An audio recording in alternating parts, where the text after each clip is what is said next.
शिवरात्रि के दिन बेर चढ़ाने का बड़ा महत्व है। और शिवरात्रि पर चढ़ा हुआ वो बेर उठाकर ले आइए और उस बेर को उठाकर रख लीजिए। मान लो किसी को उदर से जुड़ी हुई जब तकलीफ रहती है, पेट से जुड़ी हुई तकलीफ रहती है, पेट से जुड़ी हुई कोई भी प्रॉब्लम हो, अगर पेट से जुड़ा हुआ कोई भी रोग आपको लग गया और डॉक्टर की दवाई चल रही है, सारी औषधि चल रही है, जो शिवरात्रि पर आपने बेर चढ़ाया है वो बेर अगर आपके यहां रखा हुआ है, वो बेर उस रोग वाले व्यक्ति को खिला दीजिए। आधे घंटे के अंदर पेट का दर्द, पेट की तकलीफ, पेट का कैसा भी रोग होगा एकदम आराम लग जाएगा। उस बेर में इतना दम, इतना प्रबलता आ जाती है। शंकर को जो शिवरात्रि के दिन बेर चढ़ाया जाता है। घर में क्लेश रहता है, बहुत ज्यादा लड़ाई झगड़े हो रहे हैं, सास बहू के झगड़े, ना बहू कुछ सुनने को तैयार ना सास सुनने को तैयार, और घर में बेचारे पुरुषों की आफत। यहाँ भाई भाई झगड़ रहे हो, सास बहू में झगड़ रही हो, कुछ मत करिए। गेहूं की बाली को तोड़ो। गेहूं की बाली जानते ना, जिसमें आप लोग तो गेहूं की बाली को तोड़ना है, और बाली 7 बाली तोड़कर अपने घर में घुमाकर अपने घर का नाम और गोत्र बोलकर उसको शंकर को समर्पित कर दीजिए। जिंदगी में कभी सास बहू का झगड़ा नहीं होगा हमारा। शिवरात्रि के दिन उसको समर्पित करिए, आपके घर में कभी क्लेश नहीं बचेगा। और शिवरात्रि के दिन रात्रि को 12 बजे शंकर भगवान पर एक धतूरा चढ़ा दो। क्या चढ़ाना है? जम के बोलिए जरा। धतूरा। ये शंकर भगवान को धतूरा चढ़ा दो। 12 बजे रात्रि को शिव जी पे धतूरा चढ़ाओ। आधे घंटे तक धतूरा चढ़े रहने दो और आप श्री शिवाय नमस्तुभ्यम का जाप करो। जिस शंकर जी पे धतूरा चढ़ाए उस मंदिर के बाहर बैठकर कौन सा मंत्र जपना है? श्री शिवाय नमस्तुभ्यम। फिर से बोलो, श्री शिवाय नमस्तुभ्यम। धतूरा चढ़ाकर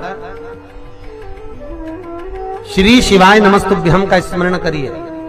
और जो दुकान नहीं चलती हो, घर में लक्ष्मी नहीं टिकती हो, खेत में फसल अच्छी नहीं आती हो, संपदा नहीं आ रही हो, बस उस धतूरे को लाल वस्त्र में बांधकर अपनी दुकान में, अपने व्यापार में, अपने घर में रात को 12:30 बजे उठाकर लाओ और 4 बजे के पहले उसको अपनी दुकान, व्यापार, व्यवसाय में उसको बांध दीजिए। और अगर जो जमीन फसल सही नहीं दे रही हो वो जमीन में ले जाकर गाड़ दीजिए। आपको जीवन में कभी तकलीफ नहीं भोगना पड़ेगी, लक्ष्मी बढ़ती चली जाएगी महाराज, संपदा बढ़ेगी। जो व्यक्ति ज्यादा बीमार रहता हो, बहुत बीमारी उसको घेरे रहती हो, परेशान रह रहा हो, बीमारी बनी हुई है, तो बोर चढ़ाइए। बेर क्या बोलते हैं यहाँ पर? बेर की बोर, वो खाने वाला बेर जो होता है, उस बेर को 7 बेर ले लो और 7 बेर को लेकर अपने ऊपर से घुमाकर शिवरात्रि की दोपहर के 12 बजे शंकर भगवान के शिवलिंग पर ले जाकर उस बेर को चढ़ा दीजिए। आपका रोग, आपकी बीमारी मात्र 3 महीने के अंदर समाप्त हो जाए। शिवरात्रि के दिन बेर चढ़ाने का बड़ा महत्व है। और शिवरात्रि पर चढ़ा हुआ वो बेर उठाकर ले आइए और उस बेर को उठाकर रख लीजिए।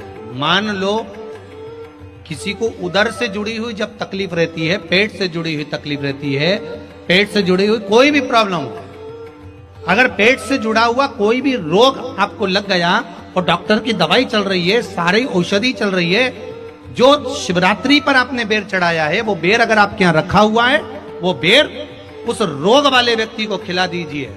आधे घंटे के अंदर पेट का दर्द, पेट की तकलीफ, पेट का कैसा भी रोग होगा एकदम आराम लग जाएगा। उस बेर में इतना दम, इतना प्रबलता आ जाती है। शंकर को जो शिवरात्रि के दिन बेर चढ़ाया जाता है वो केवल शिवरात्रि के दिन करने का होता है। कहते हैं जिसका व्यापार ना चले, व्यवसाय ना चल रहा हो, बहुत ज्यादा कष्ट में जीवन निकल रहा हो और बहुत ही ज्यादा तकलीफ हो रही हो, तो धतूरे को हल्दी में डुबोकर शंकर भगवान को शिवरात्रि के दिन रात को 12 बजे समर्पित करें। उस धतूरे को वापस उठा लाएं 5-10 मिनट के बाद, श्री शिवाय नमस्तुभ्यम बोलकर लाल कपड़े में उसको बांधकर व्यापार वाली जगह में कहीं पर भी उसको बांध दिया जाए। व्यापार पीछे नहीं हटता, व्यापार अग्रण्य भाव में बढ़ता चले जाता है। महाराज, उस धतूरे को केवल परंतु शिवरात्रि के दिन रात को 12 बजे ही किया जाए। हल्दी में डुबोना पड़ता है।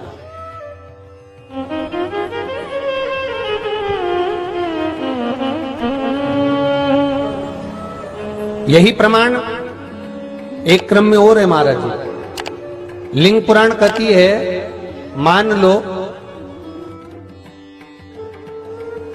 किसी व्यक्ति को कोई एक भारी बीमारी हो गई, बड़ा रोग हो गया, और वो रोग डॉक्टर कह रहा है कि ये ठीक नहीं होना है, बहुत तकलीफ उसमें है और कष्ट ही कष्ट है, वो ठीक नहीं हो रहा, दवाइयां लग रही, गोलियां खा रहे हैं, तो महाराज उसका भी वर्णन है। 7 धतूरे, कितने धतूरे लेना है? 7 धतूरे। कोई सी भी शिवरात्रि से मतलब महीने में एक बार शिवरात्रि आती है, प्रत्येक महीने आती है। किसी भी शिवरात्रि के दिन 7 धतूरे लेकर, एक धतूरे में मूली, लच्छा, नाड़ा लपेटकर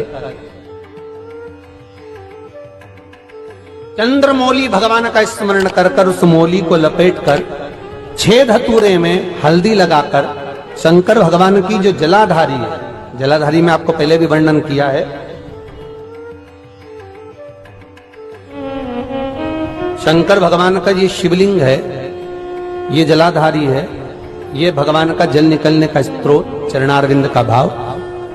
शिवलिंग जहां रखा हुआ है, ये पार्वती जी का हस्त कमल, जो ये गोल भाग है, ये पार्वती का हस्त कमल, जहां शिवलिंग रखा है। जहां से जल नीचे गिरता है, उसके सीधे भाग में श्री गणेश जी महाराज का स्थान है, उसके उल्टे भाग में श्री कार्तिकेय जी का स्थान है। जलाधारी के सामने एक मोटी सी लाइन होती है, कहीं सांप बना होता है, कहीं स्थान बना होता है। जो मोटी सी लाइन है, ये शंकर भगवान की सबसे छोटी लड़की अशोक सुंदरी का स्थान है। जलाधारी के ऊपर जो 3 टेकी लगी है, ये भृगु ऋषि का भृंगी गण का स्थान। इसके ऊपर जो कलश है, कलश में जो पानी भरा जाता है, वो पानी जो बूंद बूंद नीचे गिरता है, ये शंकर भगवान की 5 लड़कियों का स्थान है। जया, विषहरा, सामरीबारी, धोतली और देव, ये 5 लड़कियों का स्थान है। शंकर भगवान का संपूर्ण परिवार शिवलिंग के सामने से, जहां से जल चालू होता है गिरने के लिए, नीचे की ओर जब जल जाता है, उस स्थान पर भगवान शंकर के सारे गणों का स्थान है।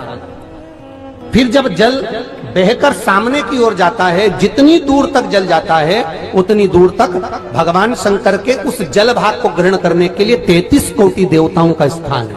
इसलिए उस जल को हम लांघते नहीं है, क्योंकि वहां 33 कोटि देवता विराजमान रहते हैं महाराज। तो जो बीमारी डॉक्टर ने बता दी और बहुत बड़ा रोग हो गया और शरीर में कष्ट है, ठीक नहीं हो रहा, चाहे लीवर से जुड़ा हो, चाहे किडनी से जुड़ा हो, चाहे कैंसर से जुड़ा हो, और मान लो शरीर में कहीं गांठ भी हो गई है और वो मिटी नहीं रही हो, तो महाराज निवेदन है 7 धतूरे, एक धतूरे पर मौली लपेटकर वो शंकर जी के शिवलिंग के ऊपर चढ़ाना। 6 धतूरे, उसमें से एक धतूरा भगवान श्री गणेश जी का स्थान, दूसरा धतूरा श्री कार्तिकेय जी का स्थान, तीसरा धतूरा अशोक सुंदरी का स्थान।